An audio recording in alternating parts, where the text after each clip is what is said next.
भी फॉरेन से लोन लिया क्वालिफाइंग एसेट के लिए, तो वो एसेट के अंदर में इंटरेस्ट कॉस्ट का कैपिटलाइजेशन कैसे होगा, इन शॉर्ट इंटरेस्ट कॉस्ट तो होगा ही होगा, एक्सचेंज डिफरेंस का कैपिटलाइजेशन कैसे होगा, उससे रिलेटेड क्वेश्चन है। ठीक है, तो इसमें एक स्टूडेंट को डाउट था, इसे हम लोग कवर करने की कोशिश करते हैं। फाइनेंशियल इंस्ट्रूमेंट्स के कितने लेक्चर्स लोगे? आई बिलीव 4 सेशंस में हो जाना चाहिए। एक सेशन तो हो चुका है कल हमारा, 1 से 3 रोज हमारा ये सेशन हो रहा है, 3 सेशन और रफली लगना चाहिए। ठीक है, फुल कवरेज होगी। यस, आईसीआई मॉड्यूल के सारे क्वेश्चंस कवर करेंगे। शायद हेज अकाउंटिंग नहीं करूंगा, हेज अकाउंटिंग नहीं करूंगा क्योंकि उससे क्वेश्चंस ही नहीं आते, क्या हेज अकाउंटिंग के पीछे मेहनत करना ना। आइए, an entity can borrow funds in its functional currency at the rate of 12%. It borrows $1,000 at 4% on 1st April 2001 when $1 was 40 rupees. तो आपने $1,000 का लोन लिया है, $1,000 का लोन लिया है 4% पे। ठीक है, समझ लीजिए, आपने $1,000 का लोन लिया है 4% पे फॉरेन से। अगर यही लोन आप इंडिया से लिए होते तो आपको ये लोन 12% पे मिला होता, ऐसा ये क्वेश्चन बोल रहा है। ठीक है, the equivalent amount of functional currency is ₹40,000। 40,000 तो दिख ही रहा है, उन्होंने 40 रुपीज का आपको रेट भी दिया है, 40,000 रुपए होते हैं। तो यहाँ पे डॉलर्स में है, अगर मैं आईएनआर में यही चीज लिखूं तो आईएनआर में आपका ओपनिंग अमाउंट हो जाएगा 40,000। ठीक है, तो मैं इसे थोड़ा सा लिखता हूं नीचे। मैं आपको ये चीज पहले तो 2 पार्ट में बताऊंगा, डॉलर्स में हम पहले पूरा का पूरा सॉल्व करके देखेंगे और फिर उसके बाद में हम उसे आईएनआर में सॉल्व करके देखेंगे। चलिए, on 31st March 2002 the exchange rate is ₹50। Year and पे एक्सचेंज रेट 50 रुपीज का चल रहा था, तो आपका जो ओपनिंग रेट था वो तो था 40, जो आपका ओपनिंग रेट था वो था 40, और इसके बाद में आता है इंटरेस्ट, इसके बाद में आता है आपका पेमेंट, और इसके बाद में आता है आपका क्लोजिंग। तो क्लोजिंग का आपका रेट है 50। ठीक है, the loan is not due for repayment, the exchange loss. अब इसके आगे आंसर शुरू हो गया, तो मैं यहां से आप लोगों को कंसेप्ट समझाने की कोशिश करता हूं। तो जो इंटरेस्ट है वो एक्चुअली आप पे कर रहे हैं 4% से, $1,000 के ऊपर 4% से आप इंटरेस्ट एक्चुअली पे कर रहे हैं। सो दैट मेक्स इट 40, और आपने डॉलर्स में पेमेंट भी 40 का ही किया होगा, तो आपका क्लोजिंग हो जाएगा 1000। ठीक है, सिंपल सी कहानी, 4% से आपने लिया है, 12% इंडिया का रेट है, अगर इंडिया में लोन लेते तो 12% पे मिलता। ठीक है, तो 40 का आपने पेमेंट किया। अब ईयर एंड का रेट 50 था, तो इंटरेस्ट अक्रू, अब इंटरेस्ट हम जनरली तो एवरेज रेट के बेसिस पे बात करते हैं, पर ईयर एंड पे क्योंकि पेमेंट हो रहा है तो यहाँ पे 50 रुपीज का ही रेट लगेगा। मैं ऐसा डीम करके फिलहाल आगे बढ़ रहा हूँ, वैसे तो एवरेज रेट लगता है, वैसे एवरेज रेट लगता है, पर हम यहाँ पे 50 रुपीज के हिसाब से ही चल रहे हैं। मेरा पहला पार्ट है इंटरेस्ट का अमाउंट, जो कि है 40 इंटू 50, 2000। मुझे आप ये बताइए, हमने ये लोन क्वालिफाइंग एसेट के लिए लिया है, समझ में आ रहा है, क्वालिफाइंग एसेट के लिए ये जो इंटरेस्ट है 2000 रुपए, क्या ये इंटरेस्ट कैपिटलाइज होगा या नहीं होगा? ये जो इंटरेस्ट है 2000 रुपए का, ये कैपिटलाइज होगा या नहीं होगा? अगर आपका जवाब ये है कि सर होगा, पर 40 इंटू 40 ओपनिंग रेट, 40 इंटू 40 1600 रुपए होना चाहिए। आप ये भी लिख सकते हैं, आप 1600 लिखिए कि सर 1600 कैपिटलाइज होगा। आप बोलते हो नहीं सर एवरेज रेट होना चाहिए, 40 और 50 का एवरेज होता है 45, तो average rate during the year 45 रहा होगा, तो 45 इंटू 40 सर 1800 रुपए कैपिटलाइज होगा। आप 1800 लिखिए, मुझे कोई दिक्कत नहीं है। ये इंटरेस्ट कैपिटलाइज होगा क्या, ये बताइए हाँ या नहीं। अगर आपको लगता है नहीं तो नो लिख दीजिए, अगर आपको लगता है हाँ होगा तो अमाउंट बताइए, 1600, 1800, 2000, 1600, 1800 या 2000, बताइए बताइए, आपको क्या लगता है कि कितना इंटरेस्ट कैपिटलाइज होगा यहाँ पे, बताइए बताइए।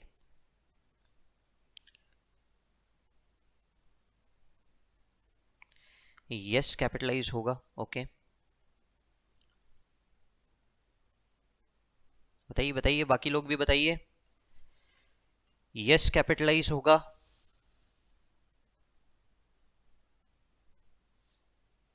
ओके, जो भी मुझे यस बोल रहा है ना, मैं डीम कर रहा हूँ 2000 रुपीज कैपिटलाइज होगा। ठीक है, 1800 होना चाहिए, अरुणा जी का कहना है। ओके, और बोलिए।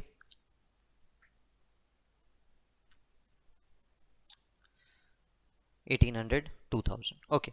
सबसे पहली बात, आप जो 1800 बोल रहे हैं, आप एवरेज रेट निकाल रहे हो opening plus closing by 2। Average rate opening closing by 2 नहीं होता है, ये ध्यान रखिए। आप लोगों को एक हैबिट होती है, क्योंकि आप लोगों को पढ़ाया गया है ओवर द पीरियड, एक सिंपल वे ऑफ कैलकुलेशन है, ओपनिंग रेट ले लो, क्लोजिंग रेट ले लो, divided by 2।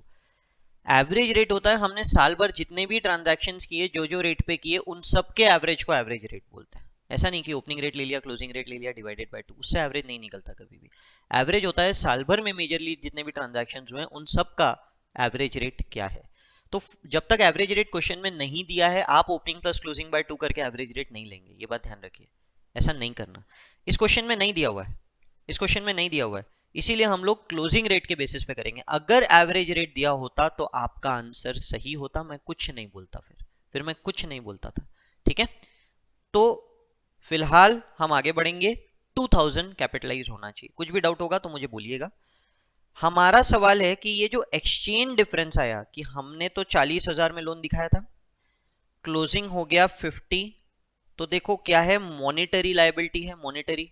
Monetary liabilities, Indian accounting standard 21 foreign exchange fluctuation बोलता है कि मॉनिटरी लायबिलिटीज को हमेशा क्लोजिंग रेट पे दिखाते हैं। यहां क्लोजिंग रेट पे दिखाया तो 50,000 हो गया, ठीक है, 50,000। Suman first agreeable, first lecture I am attending, thank you sir for the initiative, thank you Suman ji. पीछे के सेशंस भी मैं आपको रिक्वेस्ट करूंगा कि प्लीज अटेंड कीजिए, क्योंकि बहुत सारे क्वेश्चंस 150 तो हो गए हैं अभी तक के ऑलरेडी। अब हम ऑलमोस्ट समझ लीजिए आने वाले 2 सेशंस के अंदर अंदर मैं 200 टच कर लूंगा, यानी 150 प्लस पे चल रहा है ऑलरेडी। तो आगे के भी लेक्चर्स अटेंड किए, पीछे के भी लेक्चर्स अटेंड कीजिए, सॉरी ये बोल रहा हूँ मैं आपको।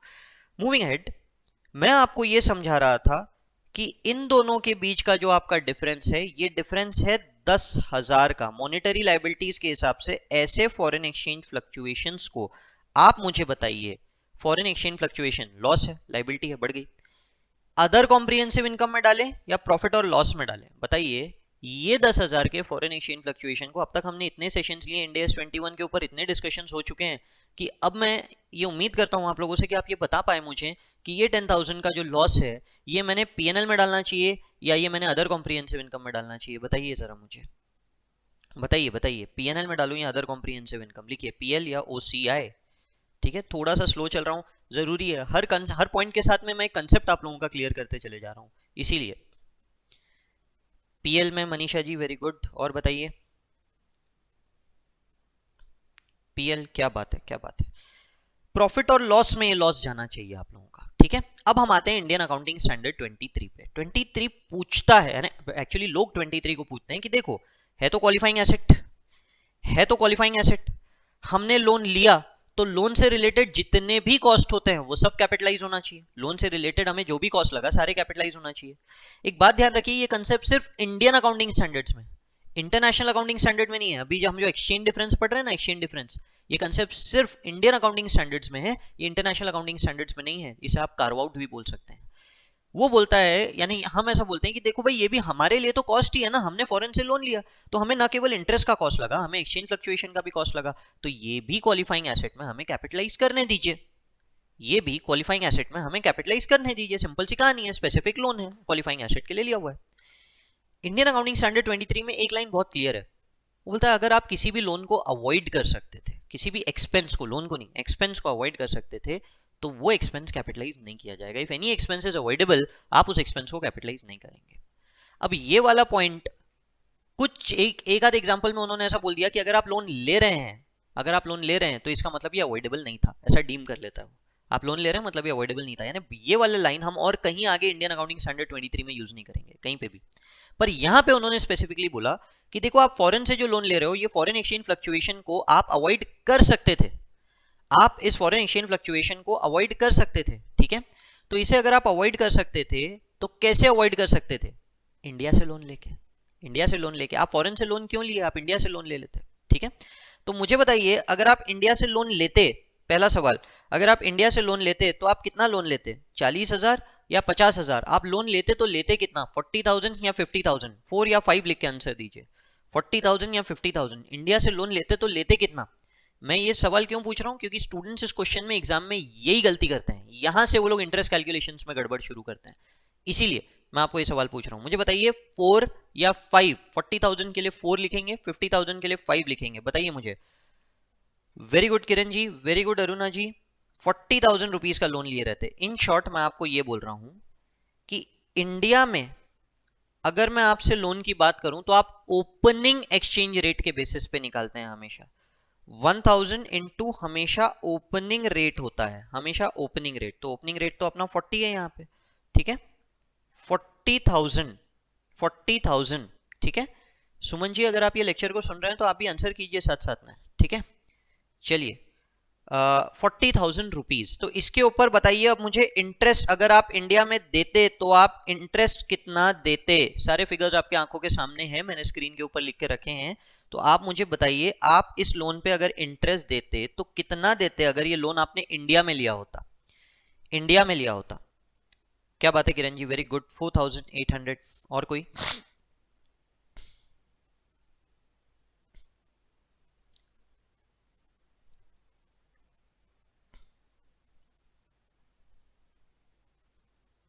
बताइए बताइए, एक आध जवाब और फिर मैं स्टार्ट कर देता हूं। 4,800, हाँ 12% से 4,800 का इंटरेस्ट आप पे करते थे। तो ये स्टैंडर्ड बोलता है कि इसके ऊपर अगर आपको कोई भी कॉस्ट लग रहा है तो अवॉइडेबल है। ये नोशनल अमाउंट है, ये आपने पे नहीं किया, आपने तो यूएस से लोन लिया है। आप जो पे कर रहे हैं यूएस में पे कर रहे हैं। उन्होंने बोला आप इंडिया से लोन ले लेते, आपका काम यही एक्सपेंस जो आपका बोरिंग कॉस्ट का एक्सपेंस है ये 4,800 में पूरा हो गया होता। आपने फॉरेन से लोन क्यों लिया? अवॉइडेबल था। तो हम आपको कैपिटलाइज करने देंगे, हम मना ही नहीं कर रहे हैं, हम आपको कैपिटलाइज करने देंगे, पर हम कैपिटलाइज करने देंगे आपको मैक्सिमम, मैक्सिमम 4,800। हम आपको मैक्सिमम 4,800 का कैपिटलाइजेशन करने देंगे। समझ में आया क्या? एक बात समझ लीजिए, मैं आप लोगों को क्या बोल रहा हूं यहाँ पे। इंटरेस्ट के लिए ये सवाल नहीं पूछा गया है, ये कॉस्ट अवॉइडेबल था क्या, ये सवाल इंटरेस्ट के लिए नहीं पूछा गया है। ये यहाँ पे जो आप लोगों का इंटरेस्ट कैपिटलाइज हुआ ना 2,000, इसके लिए नहीं पूछा गया है, ये एक्सचेंज डिफरेंस के लिए पूछा गया है। जब 10,000 के एक्सचेंज डिफरेंस को हमने कैपिटलाइज करने का सवाल पूछा ना, तब ये सवाल पूछा गया है। इसका मतलब मैं ये नहीं बोल रहा आपको कि 4,800 पूरा एक्सचेंज डिफरेंस के बारे में बात कर रहा है। अब वो बोलता है देखो 4,800 हम आपको अलाउ कर रहे हैं कैपिटलाइज करना, पर आपने कुछ बोरोइंग कॉस्ट ऑलरेडी कैपिटलाइज कर दिया, कुछ बोरोइंग कॉस्ट आपने ऑलरेडी कैपिटलाइज कर दिया। कितना आप ऑलरेडी कैपिटलाइज कर चुके हो उसे बोलेंगे हम एक्चुअल इंटरेस्ट पेड। तो एक्चुअल इंटरेस्ट जो आपने पे किया है वो है 2,000, ये बोरोइंग कॉस्ट आप ऑलरेडी कैपिटलाइज कर चुके हो। तो इसके अलावा बाकी का जो है 2,800 is further exchange difference to be capitalize. This is the exchange difference to be capitalize. कोई डाउट है तो बोलो यहाँ पे, मुझे कोई भी डाउट है तो बोलो, यहां मुझे पूछो। ये वाला पार्ट सबसे ज्यादा इंपॉर्टेंट है, ये वाला पार्ट। ये कैलकुलेशन आपको जम गया, ये क्वेश्चंस आपको जम गए। ये कैलकुलेशन नहीं जमा, ये क्वेश्चन आपको नहीं जमे, ठीक है। कुछ भी डाउट है तो बोलिए, पूछिए मुझे एक बार, ठीक है। मैंने क्या किया, इंडिया का लोन मैंने ओपनिंग रेट पे निकाला, इंडिया का लोन मैंने ओपनिंग रेट पे लगा निकाला, वही ओपनिंग रेट के ऊपर मैंने इंटरेस्ट ले लिया, हमको जो क्वेश्चन में बताया गया था उसके बेसिस पे।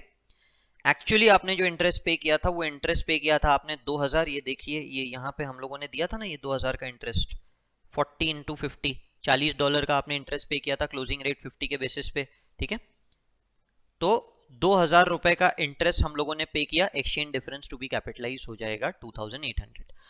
रॉर गेमिंग जी, मैं एंड में आपको कुछ स्टेप्स लिखाऊंगा इस क्वेश्चन के, तो स्टेप्स के साथ में हम लोग इसका पूरा का पूरा एक बार अच्छे से समझ लेंगे। स्टेप्स क्या होते हैं? स्टेप्स रटने के लिए होते हैं, लॉजिक यहाँ पे है।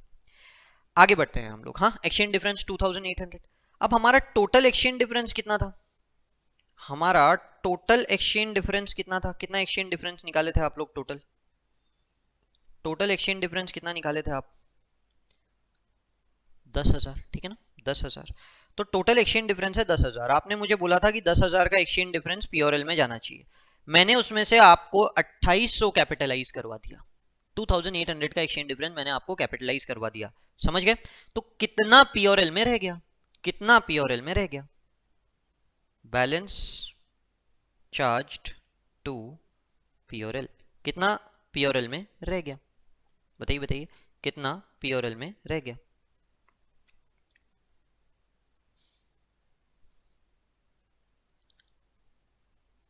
बताइए बताइए। वेरी गुड, 7,200, ठीक है। कुछ स्टेप्स लिख लेते हैं। आप एग्जाम में क्या करेंगे? सबसे पहले foreign loan into closing rate, ये निकालेंगे। Step 2 foreign loan into opening rate निकालेंगे। स्टेप 1 माइनस स्टेप 2 हो गया आपका एक्सचेंज डिफरेंस, ठीक है, this is step 3। Step 4 notional interest in India, आपका इंडिया में जो नोशनल इंटरेस्ट बनता है वो रहेगा foreign loan into opening rate, ये ओपनिंग रेट को हाईलाइटेड रखना, into opening rate into India interest rate. India interest rate हमारे क्वेश्चन में 12% का रेट था, ठीक है, हमारे क्वेश्चन में 12% का रेट चल रहा था।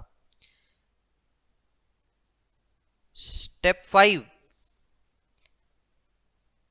Actual interest paid, actual interest paid मैं बोल सकता हूं स्टेप 1 क्लोजिंग रेट के बेसिस पे, स्टेप 1 क्लोजिंग रेट के बेसिस पे into foreign interest rate, foreign interest rate, ठीक है, फॉरेन का इंटरेस्ट क्लोजिंग रेट पे, इंडिया का इंटरेस्ट ओपनिंग रेट पे, ऐसा दिमाग में फिट कर लो, इंडिया का इंटरेस्ट ओपनिंग रेट पे, फॉरेन का इंटरेस्ट क्लोजिंग रेट पे, ठीक है।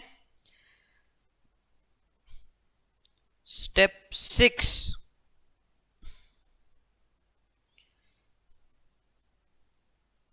Maximum exchange difference to be capitalized, maximum exchange difference to be capitalize, इसे बोलेंगे स्टेप 4 माइनस स्टेप 5। देख लीजिए, इंडिया का इंटरेस्ट माइनस फॉरेन का इंटरेस्ट, इंडिया का इंटरेस्ट माइनस फॉरेन का इंटरेस्ट। 7th एक्सचेंज डिफरेंस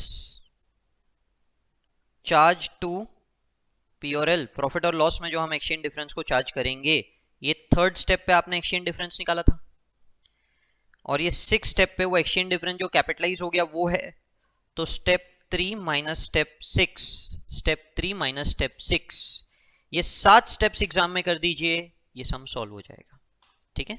मैं इस स्टेप्स को बहुत ज्यादा प्रमोट इसलिए नहीं करता, ये तो मैं स्टार्टिंग में ही बता देता था, अभी हम केसेस को थोड़ा थोड़ा थोड़ा थोड़ा करेंगे ऑल्टर।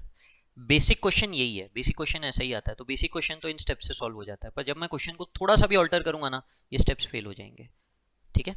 इसीलिए रीजन है कि मैंने बहुत ज्यादा प्रमोट नहीं करता, पर हाँ आज तक एग्जाम में से बेस क्वेश्चन ही आए हैं, बेस क्वेश्चंस जो आते हैं, मतलब मैंने तो ओल्ड सिलेबस में ही अब तक इनके क्वेश्चन देखे हैं, न्यू में तो अभी तक पूछने के हैं, तो ये स्टेप्स आपकी मदद कर लेंगे। बस इतना सा याद रखिए, इंडिया का इंटरेस्ट ओपनिंग रेट पे, फॉरेन का इंटरेस्ट क्लोजिंग रेट पे, बस इतना सा ध्यान रखिए, ठीक है। चलिए आपके स्टेप्स लिख के हो गए होंगे, तो मैं थोड़ा सा आगे बढ़ता हूं, मुझे इस क्वेश्चन को थोड़ा सा ऑल्टर करना है, थोड़ा सा ऑल्टर।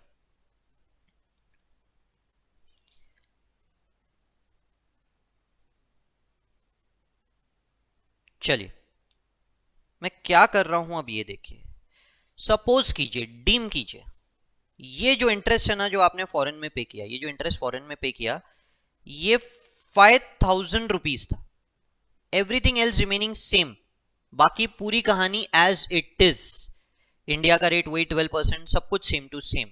अगर फॉरेन में आप जो एक्चुअली इंटरेस्ट पे कर रहे हैं वो 5000 होता और इंडिया का इंटरेस्ट 4800 था, आपने कैलकुलेट किया था, ठीक है ना, ध्यान में रखिए 4800, ये देखिए आपने निकाला था 4800, तो इंडिया का इंटरेस्ट 4800, पर एक्चुअली जो इंटरेस्ट आपने फॉरेन में पे किया वो 5000 है।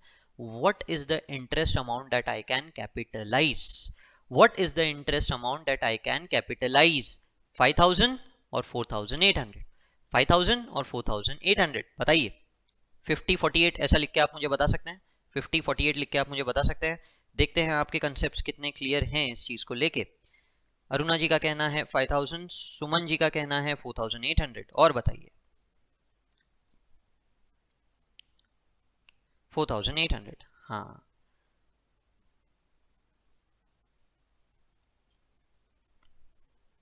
ओके।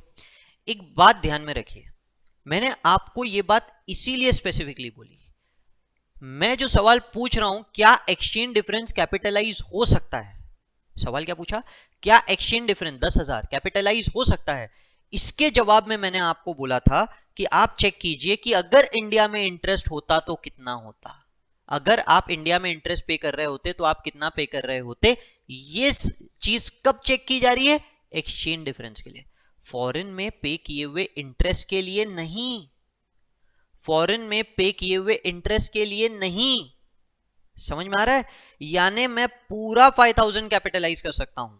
जब आप इंडियन अकाउंटिंग स्टैंडर्ड 23 पढ़ेंगे ना, तो उसमें पैरा नंबर्स के अंदर में सब क्लॉजेस है, interest capitalization sub clause A है, और एक्सचेंज डिफरेंस का क्या, पैरा 4A और पैरा 4D या शायद ई, दो में से एक, मोस्टली तो डी है, फॉरेन एक्सचेंज फ्लक्चुएशन के बारे में बात करता है, एंड द डिटेल्स कि इंडिया में इंटरेस्ट क्या होता है, ये कंसेप्ट पैरा 4D के लिए है, 4A के लिए नहीं है।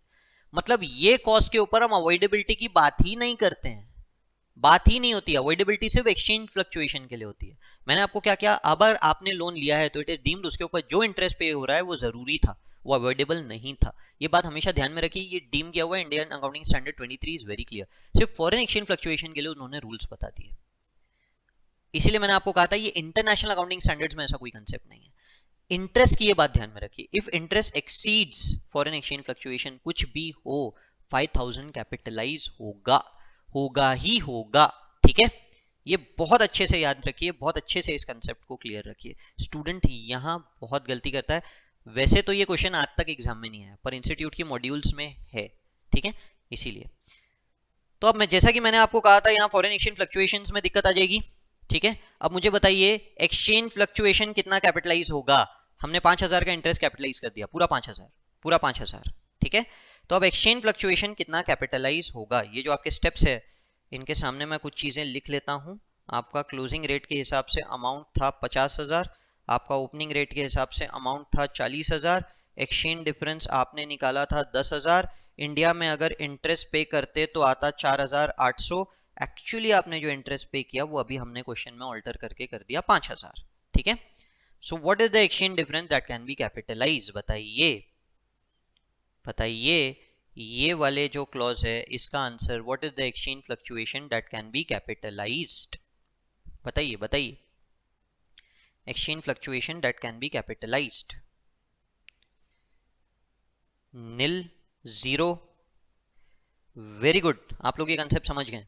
बहुत सारे लोग यहाँ पे 200 लिख देते हैं, बहुत सारे लोग यहाँ पे 200 लिख देते हैं, 200 नहीं लिखना, ठीक है, 200 नहीं लिखना, नेगेटिव 200 कुछ नहीं होता है, zero, exchange fluctuation to be capitalize zero, ठीक है। पीओरएल में कितना जाएगा, पीओरएल में कितना जाएगा,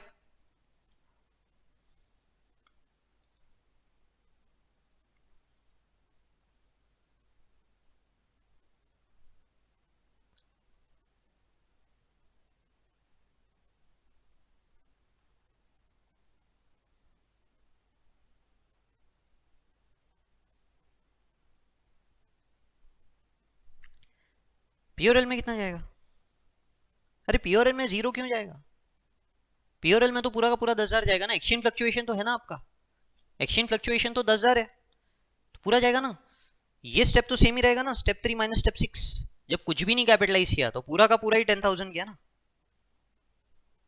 ठीक है, समझ में आया क्या, इसलिए थोड़ा सा स्टेप वाइज नहीं चलता हूँ मैं, स्टेप वाइज में स्टूडेंट क्या होता है, लॉजिक नहीं लगाता है, सिर्फ स्टेप्स याद कर लेता है, गड़बड़ हो जाती है थोड़ी सी, खैर स्टेप से भी जाता है, आप तो सही चलते थे, स्टेप 3 माइनस स्टेप 6 अपना 10,000 ईच है, ये यहाँ पे लिख दीजिएगा, if negative then assume zero, if negative then assume zero, बड़े क्या, चलो क्वेश्चन को थोड़ा सा और ऑल्टर करता हूं, लेट्स अज्यूम ये जो एक्सचेंज रेट है ना, ये 40 की जगह 30 है, 40 की जगह 30 है, क्लोजिंग रेट इज 30, ठीक है, इंटरेस्ट कैपिटलाइजेशन का सवाल नहीं पूछ रहा हूं। फॉरेन एक्सचेंज फ्लक्चुएशन में, फॉरेन एक्सचेंज फ्लक्चुएशन में बताइए गेन हुआ या लॉस, गेन हुआ या लॉस, क्लोजिंग रेट 30 है, फॉरेन एक्सचेंज फ्लक्चुएशन में गेन हुआ या लॉस हुआ, जी या एल, बस इतना लिख दीजिए, मोर देन सफिशिएंट।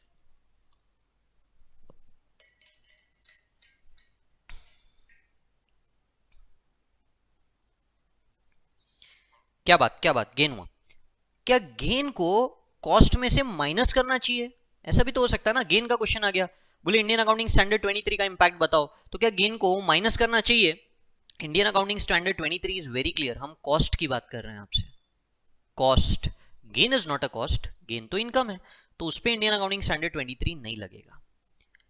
कुछ केसेस में लगता है जो आगे हम इंस्टीट्यूट के मॉड्यूल में करेंगे, जब आप लॉस से गेन की तरफ शिफ्ट होते हैं। जिस स्टूडेंट ने ये डाउट पूछा था ये सिर्फ उस पार्ट के लिए पूछा था, मैंने आपको पूरा का पूरा सॉल्व करवा दिया है यहाँ पे, ठीक है। तो हम लोगों ने फर्स्ट पार्ट सॉल्व किया था, हमारा 2000 का बोरोइंग कॉस्ट था जो कैपिटलाइज हुआ, 4800 का इंडिया का इंटरेस्ट बन रहा था, 2800 हमारा इंटरेस्ट कॉस्ट कैपिटलाइज हुआ। अब इन्होंने सवाल पूछा है आगे, if exchange rate on 31 March 2002 was 41, ठीक है, ध्यान रखिए 41। स्टेप्स पे आ जाता हूं और रब कर रहा हूं, बताइए मुझे पहला वाला स्टेप कितना लिखूं, पहला वाला step foreign exchange fluctuation, foreign loan into closing rate, foreign rate opening तो सेम ही है तो यहाँ 40,000 ही लिख देता हूँ, क्लोजिंग बताइए आप लोग, क्लोजिंग बताइए, इंडिया का इंटरेस्ट भी सेम ही रहेगा 4,800, 41,000, वेरी गुड 41,000। तो मैं बोल सकता हूँ हमारा जो फ्लक्चुएशन आया वो आया 1,000, फ्लक्चुएशन जो आया वो आया 1,000।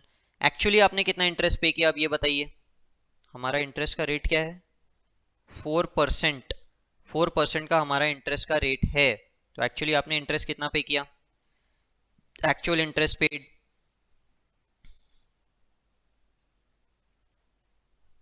Actual interest paid, Aruna ji का 1,000 आया एक्चुअल इंटरेस्ट पेड, नहीं 1,000 आपने फॉरेन एक्सचेंज फ्लक्चुएशन लिखा शायद अरुणा जी, इंटरेस्ट बताइए, interest 1640, very good Manisha ji 1640,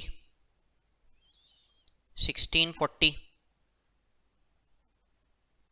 What is the exchange fluctuation that can be capitalized? Maximum exchange fluctuation that can be capitalized बताइए, maximum exchange fluctuation to be capitalized,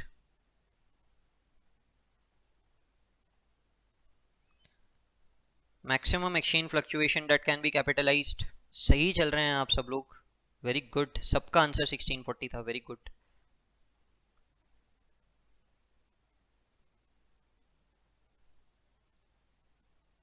$3160, roar gaming zero नहीं हो सकता, roar gaming जी 3160 आ रहा है ना difference अपना, क्यों zero, अच्छा 3160। सुमन जी आपको जम नहीं रहे होंगे तो मुझे डाउट पूछ लेना कि सर नहीं जम रहा है क्वेश्चन, ठीक है, ये आपने आंसर देना वापस से बंद कर दिया है, ओके 3160। मुझे बताइए क्या पूरा 3160 कैपिटलाइज होगा, यस या नो, क्या पूरा 3160 कैपिटलाइज होगा, यस या नो, पूरा 3160 कैपिटलाइज होना चाहिए क्या, बोलो बोलो, होना चाहिए क्या पूरा का पूरा कैपिटलाइज,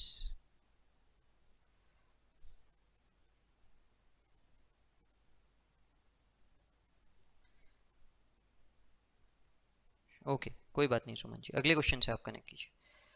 अरुणा जी ने कहा यस पूरा का पूरा 3160 कैपिटलाइज होना चाहिए, यस। हाँ, स्टेप्स में यही गड़बड़ होती है, मैंने कहा था ना स्टेप्स बहुत जगहों पे फेल होंगे।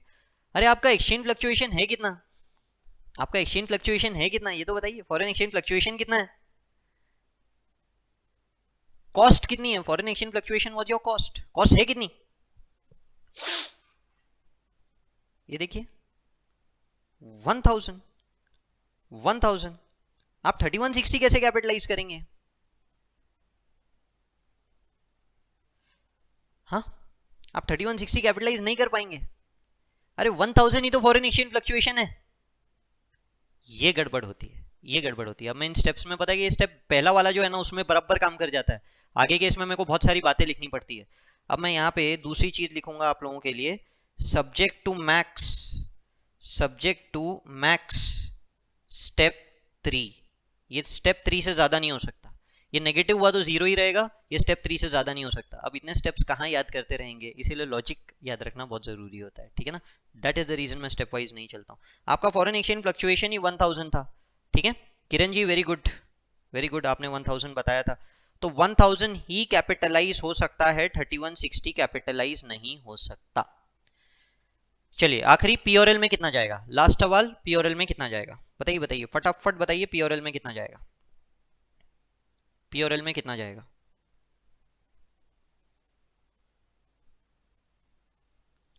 जल्दी जल्दी फटाफट बताइए, पी और एल के अंदर में कितना जाएगा, प्रॉफिट और लॉस के अंदर में कितना डालेंगे, बताइए बताइए।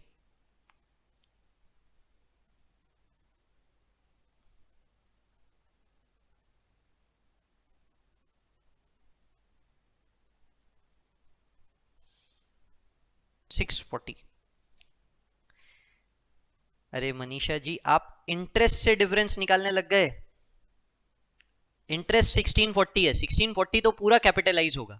देखिए आप लोगों को क्या गड़बड़ हो रही है, मैं ये समझाता हूँ। पहले तो हुआ इंटरेस्ट कैपिटलाइज, कुछ भी हो इंटरेस्ट कैपिटलाइज होगा। आप कुछ भी करो, जितना भी इंटरेस्ट आपने एक्चुअली पे किया है वो कैपिटलाइज होगा ही होगा। The interest that you have actually paid is 1640, 1640 रुपए एक्चुअली हम पे कर चुके हैं, ये पूरा कैपिटलाइज होगा। हम फॉरेन एक्सचेंज फ्लक्चुएशन, कितना है फॉरेन एक्सचेंज फ्लक्चुएशन, 1000 के लिए डिस्कशन कर रहे हैं कि भाई फॉरेन में मुझे जब लोन रीपे करना है तो 1000 रुपए एक्स्ट्रा पे करना है, 1000 रुपए एक्स्ट्रा पे करना है। तो वो जो 1000 रुपए हम लोग एक्स्ट्रा पे कर रहे हैं उसके लिए सवाल पूछ रहे हैं, क्या ये भी क्वालिफाइंग एसेट में कैपिटलाइज होगा या ये प्रॉफिट और लॉस में चार्ज कर देंगे। ये जो 1000 रुपए है इसको डालना कहाँ है, आप समझिए। आप लोग जो गलतियां यहाँ कर रहे हैं ना, यही गलतियां एग्जाम में होती है, इसीलिए लॉजिक्स को ध्यान में रखिए। हमारा फ्लक्चुएशन है 1000, फॉरेन में जब लोन रीपे करना तो 1000 एक्स्ट्रा देना है। ये 1000 एक्स्ट्रा कहाँ डाले, पी और एल या कैपिटलाइज, ये सवाल है। तो उसके लिए हमने इंडिया का नोशनल इंटरेस्ट निकाला, नोशनल, नोशनल इंटरेस्ट इज 4800, ये नोशनल है, पे किसी ने किया ही नहीं है। तो हमने बोला मैक्सिमम आप इतना कैपिटलाइज कर सकते हैं, सब मिला के, इंटरेस्ट कॉस्ट फ्लक्चुएशन सब मिला के आप मैक्सिमम इतना कैपिटलाइज कीजिए, इसके ऊपर मत कीजिए। तो इंटरेस्ट आपने 1640 कैपिटलाइज कर दिया था, आपने इंटरेस्ट 1640 का कैपिटलाइज कर दिया था। सवाल पूछा गया कि कितना फॉरेन एक्सचेंज फ्लक्चुएशन कैपिटलाइज हो सकता है, दोनों का जो डिफरेंस आ रहा था वो 3160 आ रहा था। तो ये स्टैंडर्ड बोलता है मैक्सिमम, मैक्सिमम 3160 कैपिटलाइज कर सकते हैं इंटरेस्ट के अलावा। इंटरेस्ट तो हो गया कैपिटलाइज, इंटरेस्ट के अलावा मैक्सिमम 3160 कैपिटलाइज कर सकते हैं। But notional cost is not allowed to be capitalize, actual cost incurred होना चाहिए। एक्चुअली ऐसा कोई एक्सपेंस होना चाहिए तो कैपिटलाइज करने देंगे ना। एक्चुअली अगर ऐसा कोई एक्सपेंस है ही नहीं तो कहां से कैपिटलाइज करने देंगे आप लोगों को, समझ में आ रहा है। तो ऐसा कॉस्ट कैपिटलाइज नहीं करने दिया जाता। अब अगर मैं यहां पे बात करूं तो आपका मैक्सिमम एक्चुअल एक्सपेंसेस 1000, फ्लक्चुएशन आपका मैक्सिमम कितना है, आपका फ्लक्चुएशन मैक्सिमम है 1000, तो आपको मैक्सिमम 1000 ही कैपिटलाइज करने देंगे, 1000 ही कैपिटलाइज करने देंगे।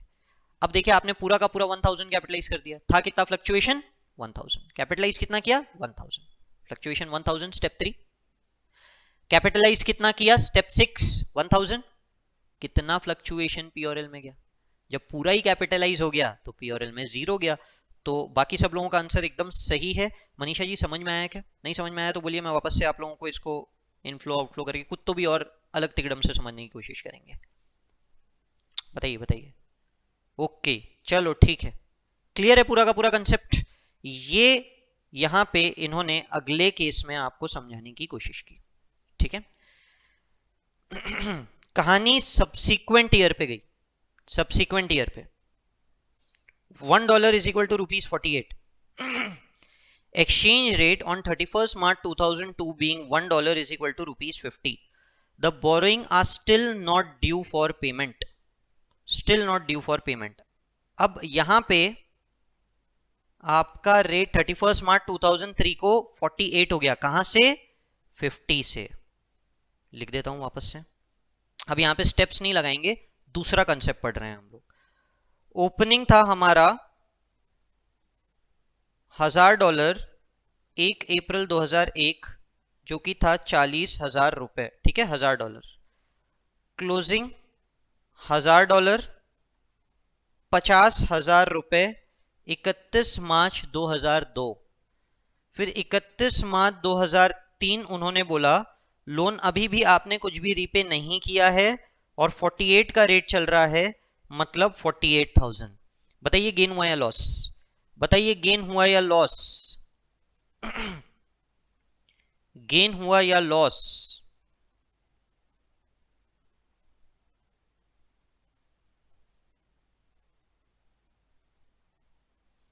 शाबाश, गेन हुआ। तो दोनों का डिफरेंस आ रहा है 2000 विच इज गेन। सवाल उठता है कि क्या ये गेन पीओरएल में जाए या जो आपका एसेट कॉस्ट है वहां पे एडजस्ट किया जाए। अब समझिए मैं क्या बोल रहा हूं, समझिए। पहले आपने क्या किया था, पहले पिछले साल आपने क्या किया था, पिछले साल आपको फॉरेन एक्सचेंज फ्लक्चुएशन आया था 10,000, जिसमें से आपने कैपिटलाइज किया था 2,800। नहीं नहीं, मैं आप लोगों को सवाल पूछा नहीं हूं, आप सुनो मैं आपको क्या बोल रहा हूं, आप मुझे गेन मत बताइए, यहां से कंसेप्ट चेंज हुआ, ठीक है। 2,800 पिछले साल कैपिटलाइज हुआ था। अब ये बोलता है कि अगर आपने एक साल बोरिंग कॉस्ट कैपिटलाइज किया था और अगले साल हो जाता है गेन, एक साल आपको फॉरेन एक्सचेंज फ्लक्चुएशन में लॉस हुआ, अगले साल हुआ था गेन, आपने फॉरेन एक्सचेंज फ्लक्चुएशन को किया था कैपिटलाइज, आपने फॉरेन एक्सचेंज फ्लक्चुएशन को किया था कैपिटलाइज, और अगले साल भी एसेट क्वालिफाइंग एसेट है, ऐसा नहीं है कि क्वालिफाइंग एसेट नहीं है, अभी भी वो क्वालिफाइंग एसेट है। If it ceases to be qualifying asset ये कहानी नहीं एप्लीकेबल है, only if it is a qualifying asset ये कहानी एप्लीकेबल है। वो बोलता है कि ऐसे में उन गेन्स को एसेट में एडजस्ट कीजिए maximum to the extent foreign exchange fluctuation capitalized, maximum to the extent foreign exchange fluctuation capitalized. आपने ये 2800 कैपिटलाइज किया, मैं मैक्सिमम गेन रिवर्सल्स 2800 के कर सकता हूं, मैक्सिमम गेन रिवर्सल्स 2800 के कर सकता हूं। नया कंसेप्ट ध्यान में रखिए, एक साल फॉरेन एक्सचेंज फ्लक्चुएशन कैपिटलाइज किया, अगले साल गेन हुआ और एसेट अभी भी क्वालिफाइंग एसेट है, तो जो भी गेन हुआ उसको इस एसेट कॉस्ट के साथ एडजस्ट कर दीजिए, उस कॉस्ट को इस एडजस्ट के साथ रिवर्स कर दीजिए। समझ में आया? मैं इस फॉरेन एक्सचेंज फ्लक्चुएशन को 2000 को यहां एसेट कॉस्ट में रिड्यूस करूंगा, 2000 रुपए को रिड्यूस करूंगा। समझ में आया? बोलो हाँ या ना, बताइए बताइए, समझ में आया कि नहीं समझ में आया? थोड़ा सा ट्रिकी है इसीलिए पूछ रहा हूँ, हाँ या ना, बताइए बताइए। ये बात मुझे खुद क्लियर हो जाएगी जब मैं आपको पूछूंगा कि अगर ये गेन 10,000 का होता तो क्या करते, बताइए। अगर ये गेन 2,000 की जगह 10,000 होता तो क्या करते, बताइए। अगर ये गेन 10,000 होता तो आप क्या करते, मुझे ये बताइए, मुझे खुद समझ में आ जाएगा आपको समझा कि नहीं समझा। एसेट में कुछ एडजस्टमेंट होता क्या, और होता तो कितना होता? एसेट में कुछ एडजस्टमेंट होता क्या, होता तो कितना होता? जितना शॉर्ट में लिख सकते हैं उतना शॉर्ट में लिख के मुझे रिप्लाई कीजिए।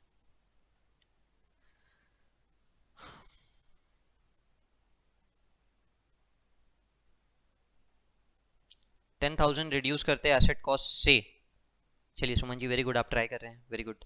2,800 only to reverse, Aruna ji का कहना है, ओके।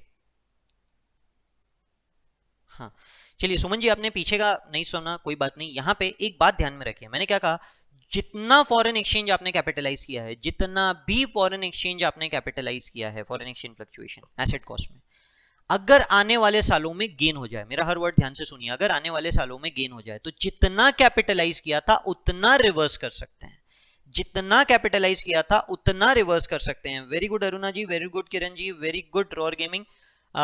सुमन जी समझ में आया? आपने कैपिटलाइज कितना किया 2800, तो आप रिवर्स कितना करेंगे, आपके ऊपर लिमिट है, आप 2800 ही रिवर्स कर सकते हैं, इससे ज्यादा रिवर्स नहीं कर सकते, इससे ज्यादा रिवर्स नहीं कर सकते, यानी 2800 ही एसेट कॉस्ट में एडजस्ट होगा। वेरी गुड सुमन जी, समझ गए, बाकी का पीओरएल में ही जाएगा। ओके, तो इसी क्वेश्चन में देखिए आपको बताया गया है 2000 पूरा का पूरा एडजस्ट करना, उन्होंने अगले सवाल में ही आपको पूछा, देखिए ध्यान दीजिए यहाँ पे, ये वाला क्वेश्चन आप लोगों को सॉल्व करना है।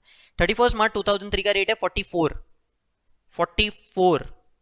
ठीक है, पहले 50 के बाद 44 हो गया, 6 रुपए का गेन हो गया, 6 रुपए का गेन हो गया, ठीक है। क्वेश्चन पहला वाला कंटिन्यू हो रहा है, ये वाला कंटिन्यू नहीं हो रहा, ये वाला कंटिन्यू नहीं हो रहा है, पहला वाला जो 50 रुपए वाला क्वेश्चन था ना वो कंटिन्यू हो रहा है। बताइए कितना रिवर्सल एसेट कॉस्ट में होगा और कितना पीओरएल में गेन जाएगा, आप कितना एसेट में रिवर्सल होगा और कितना पीओरएल में गेन जाएगा, बताइए बताइए, कितना एसेट में रिवर्सल होगा और कितना पीओरएल में गेन जाएगा, कितना एसेट में रिवर्सल होगा और कितना पीओरएल में जाएगा।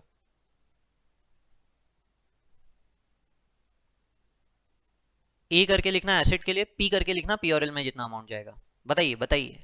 ये समझ गए तो मैं समझ जाऊंगा कि मैंने जितना पिछले 40 मिनट में समझाया वो आपको समझ गया। हमारे एक एक डाउट सॉल्विंग के सेशन के क्वेश्चंस को एक एक घंटा लग जा रहा है, ठीक है। तो डाउट की लिस्ट हमारी बढ़ते चले जाएगी। मैं कोशिश करूंगा बीच में एक बार सिर्फ डाउट सेशन ही कंटिन्यूटी में हम लोगों का चलते रहे। कल का और आगे के सेशन GFRS में 19 पेपर मैंने डिक्लेयर कर दिया है। तो कल से आने वाले 5 दिन रफली हमारा GFRS में 19 का पेपर चलेगा, ठीक है। तो आप में से जो न्यू सिलेबस के स्टूडेंट्स है, आपको अटेंड करना है। हम FR ही पढ़ रहे हैं, पेपर 1 ही पढ़ रहे हैं न्यू सिलेबस, उसमें भी इंडियस की क्वेश्चन है, तो हम सिर्फ इंडियस वाले क्वेश्चन सॉल्व करने वाले हैं वहां से। हाँ भाई, कोई आंसर आया? वेरी गुड अरुणा जी, रिवर्सल 2800 होगा। PRL में कितना जाएगा वो भी बता दीजिए। बाकी सब लोग ट्राई कीजिए, ट्राई कीजिए। आप लोग ट्राई करेंगे तभी आप लोगों को समझ में आएगा। मतलब मुझे भी ये क्लियर होगा आपको समझाया नहीं, और आपको भी आपने ट्राई किया तो समझ में आएगा कि आप लोगों को जमा या नहीं जमा। 2800 रिवर्स। अरुणा जी का कहना है 3200 PRL, टोटल 6 है इंटू 1000 2000। क्या बात, बहुत ही बढ़िया, बहुत ही बढ़िया। यस, 2800 अब पूरा का पूरा रिवर्स करेंगे। 2800 पूरा का पूरा रिवर्स करेंगे और 3200 PRL के अंदर में जाएगा। सुमन जी डाउट है क्या? बताइए बताइए, डाउट है तो अपन लेंगे ना, थोड़ा सा और टाइम लेंगे, डजंट मैटर, क्लियर होना चाहिए कंसेप्ट पूरा का पूरा। 3200 PRL, very good very good. तो देखो टोटल फ्लक्चुएशन था 50 माइनस 44, 6 रुपए इंटू 1000, टोटल गेन है 6000, टोटल गेन है आपका 6000। 6000 में से 2800, 6000 में से 2800 आपका PRL के अंदर में सॉरी एसेट कॉस्ट में पिछले साल कैपिटलाइज हुआ था, तो इस साल कर दिया रिवर्स। पिछले साल कैपिटलाइज किया था, इस साल हो गया रिवर्स। तो बचा हुआ 3200 हमने पूरा का पूरा PRL में गेन चार्ज कर दिया। ठीक है, समझ में आया? बहुत ही बढ़िया। आगे बढ़ते हैं, लास्ट वाला पार्ट। वैसे तो मुझे लगता नहीं इंस्टीट्यूट पूछेगा, थोड़ा सा और समय लगेगा आप, ठीक है ना। हम कंटिन्यूटी में चल रहे हैं, ऊपर के पॉइंट से थोड़ा सा और ट्रिकी हो गया। एक्सचेंज रेट है 44, पिछला वाला जो क्वेश्चन है वही कंटिन्यूड है, पर देखिए समझिए इसमें क्या बोला। $600 of the borrowing was paid on 31 March 2002। Dates का ध्यान दीजिए, पिछले साल ही कुछ लोन रीपे हो गया था, कुछ लोन रीपे हो गया था। आइए, $1000 का आपका लोन था। $1000 के लोन में से $600 हम लोगों ने PRL में चार्ज कर दिया, तो $400 का लोन आउटस्टैंडिंग है 1 अप्रैल 2002 से लेके 31 मार्च 2003 तक। ठीक है, 1 अप्रैल 2002 से लेके 31 मार्च 2003 तक। 1 अप्रैल 2002 को आपका रेट था 50 और 31 मार्च 2003 को आपका रेट हो गया 44। समझ गए? सबसे पहले मुझे बताइए फॉरेन एक्सचेंज फ्लक्चुएशन कितना है। लास्ट ईयर आपने जो अमाउंट कैपिटलाइज किया था वो था फॉरेन एक्सचेंज फ्लक्चुएशन 2800। जो लास्ट ईयर कैपिटलाइज हुआ था वो अमाउंट सेम है, क्वेश्चन पूरा का पूरा सेम है। बस उन्होंने ये बोल दिया पिछले साल के ईयर एंड पे, यानी 2002 के ईयर एंड पे हमने $600 रीपे कर दिए थे, तो सिर्फ $400 का लोन आउटस्टैंडिंग था। ठीक है, तो मुझे बताइए फॉरेन एक्सचेंज फ्लक्चुएशन कितना रह गया। फॉरेन एक्सचेंज फ्लक्चुएशन कितना रह गया, बताइए बताइए। फॉरेन एक्सचेंज फ्लक्चुएशन कितना रह गया।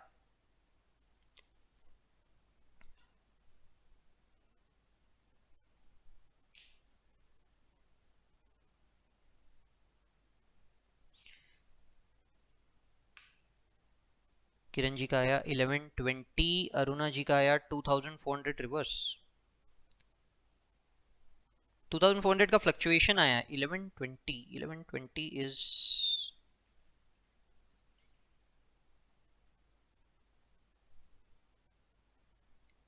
किरण जी 1120 नहीं आता। 1120 आपने कैसे कैलकुलेट किया मुझे नहीं समझ में आ रहा है। देखिए फॉरेन एक्सचेंज फ्लक्चुएशन आप लोगों का 6 रुपए का है, फॉरेन एक्सचेंज फ्लक्चुएशन आपका 6 रुपए का है। क्या बात सुमन जी, वेरी गुड। 2400 किरण जी एक बार चेक कीजिए, 6 रुपए इंटू 400, 6 रुपए इंटू 400, ठीक है, 2400 का फ्लक्चुएशन है। अब मैं आपको पूछ रहा हूं कि कितना रिवर्स करेंगे, तो आप में से कई लोग बोलेंगे 2400 पूरा रिवर्स करना है, ठीक है ना। तो ये सवाल इसलिए मैं नहीं पूछ रहा। अब मैं जो बोल रहा हूं ना, कंसेप्ट सुनना है आपको, सवाल नहीं पूछ रहा हूं, कंसेप्ट सुनना है। रिवर्सल होगा प्रपोर्शनेट जितना लोन आउटस्टैंडिंग है ना उतने में प्रोपोर्शनेट फ्लक्चुएशन कितना था। यानी ये जो 2800 आपने कैपिटलाइज किया था, ये तो $1000 के पूरे लोन के ऊपर फॉरेन एक्सचेंज फ्लक्चुएशन था। अब इस 2800 के दो टुकड़े होंगे, इस 2800 के हम दो टुकड़े करेंगे। हम बोलेंगे लास्ट ईयर हमने जो 2800 कैपिटलाइज किया था इसे प्रो रेटा बांटना है, समझ गए, प्रो रेटा। इसमें कुछ फ्लक्चुएशन $600 पे था और कुछ फ्लक्चुएशन $400 के ऊपर कैपिटलाइज किया था। कुछ फ्लक्चुएशन $600 का कैपिटलाइज किया था, कुछ फ्लक्चुएशन $400 का कैपिटलाइज किया था। समझ में आया मैं क्या बोल रहा हूं? ठीक है, ओके, आपने रिवर्स की बात की है, ठीक है, मैं वहां तक के पहुंचा नहीं हूं किरण जी। 2800 में से इसे प्रो रेटा बांटिए, 6:4 के रेशियो में जरा कैलकुलेट करना है हमको, और आपको बताना है $600 से रिलेटेड कितना फ्लक्चुएशन कैपिटलाइज हुआ था और $400 से रिलेटेड कितना फ्लक्चुएशन कैपिटलाइज हुआ था। आपको प्रो रेटा बांटना है, प्रो रेटा। तो ये मुझे आ रहा है 1680 और 1120, 1680 और 1120, ठीक है किरण जी, एकदम सही है आपका आंसर। ठीक है, 6:4 के रेशियो में बांट दिया। अब ये वाले कैपिटलाइजेशन में तो लोन रीपे हो गया, आप कोई गेन का सवाल ही नहीं उठता। $600 से रिलेटेड जो लोन था वो तो रीपे हो गया, उसमें आप कोई फॉरेन एक्सचेंज फ्लक्चुएशन गेन तो आ ही नहीं रहा। $400 से रिलेटेड लोन में आपको गेन आया, $400 से रिलेटेड आपको गेन आया, तो $400 से रिलेटेड पिछले साल कितना कैपिटलाइजेशन हुआ था? टोटल 2800 हुआ था $1000 पे, 2800 $1000 पे, तो $400 पे 1120 हुआ था, $400 पे 1120 हुआ था। क्या किया हमने? सिंपली 2800 को टोटल लोन से डिवाइड किया into outstanding loan, total loan से डिवाइड किया इनटू आउटस्टैंडिंग लोन। बहुत डिटेल में नहीं जा रहा हूं, थोड़ा सा कंसाइज करने की कोशिश कर रहा हूं। इतना कंसाइज करने के बाद में भी ऑलमोस्ट क्लास के एंड तक ये क्वेश्चन चला गया, आप ये समझने की कोशिश कीजिए, ठीक है। तो 2800 इंटू 400 बाय 1000 अगर मैं करूं तो 1120 होता है। तो this is the maximum that can be reversed. आप सिर्फ इतना ही रिवर्स कर पाएंगे, आप इसको रिवर्स नहीं कर पाएंगे। तो 2400 का आपका गेन है, पर इसमें से हम सिर्फ 1120 रिवर्स कर पाएंगे, बाकी का रिवर्स नहीं कर पाएंगे, ठीक है। उम्मीद करता हूँ, आशा करता हूँ कि ये वाला क्वेश्चन आप लोगों को समझ में आया होगा, ठीक है।